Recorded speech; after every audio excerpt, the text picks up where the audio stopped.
दोस्तों, इस देश का जो ये मज़दूर वर्ग है, आज ये 8 घंटे काम कर रहा है, तो इसका श्रेय हमारे परम पूज्य बाबा साहब अम्बेडकर को है।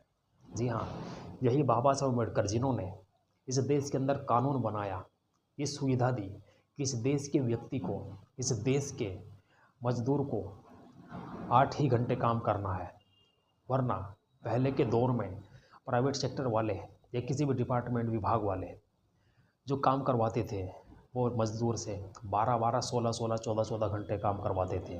लेकिन इस व्यवस्था को बदलकर बाबा साहब अम्बेडकर ने 8 घंटे में तब्दील किया, ताकि ये गरीब परिवार अपने परिवार के साथ में अपना समय बिता सके, अपने बच्चों को समय दे सके, वो भरपूर आराम भी कर सके। लेकिन मनमाने ठेकेदारों ने इस चीज़ को बदल कर रख दिया। तो इस चीज़ का बीड़ा उठाया बाबा साहब अम्बेडकर ने कि इस व्यवस्था को मैं बदलूँगा।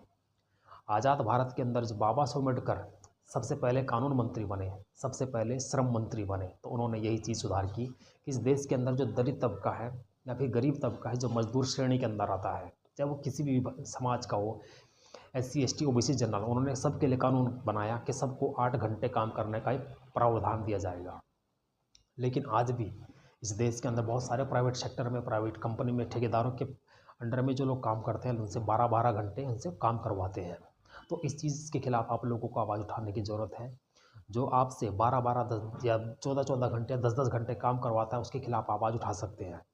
आप लेबर कोर्ट जाइए, इस चीज़ के बारे में बात कीजिए कि आपसे 8 की जगह 12 या 14 या 16 घंटे काम क्यों नहीं जा रहा है, जबकि कानून में कहीं भी प्रावधान नहीं है कि आप 12-12, 16-16 घंटे काम करें। क्योंकि आपको पता है, आपका शरीर है, तो आप लोगों को इसकी केयर करनी होगी, सुरक्षा करनी होगी, इसके लिए आपको आवाज़ उठानी पड़ेगी। तो ये जो कानून में प्रावधान दिया गया था कि मज़दूर को 8 घंटे का ही काम करने का प्रावधान होगा, और महिला कर्मचारी, चाहे वो सरकारी विभाग में है, प्राइवेट में है, किसी विभाग में है, उसको 6 महीने तक काम करने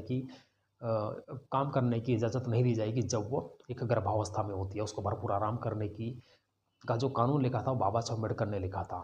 तो ये चीज़ आपको विशेषकर ध्यान रखनी चाहिए कि इस देश के अंदर जो भी कायदे कानून आज सही तरीके से बने, बाबा साहब अम्बेडकर के बदौलत ही बने, जिसमें चाहे वो पुरुष हो, चाहे महिला हो, चाहे गरीब हो, चाहे वो कोई भी डिपार्टमेंट हो, कोई भी विभाग हो, कोई भी कास्ट हो, विभाग या फिर कुछ भी हो, उन सब के लिए जो अच्छे कानून बने वो हमारे बाबा साहब अम्बेडकर के द्वारा बने हैं।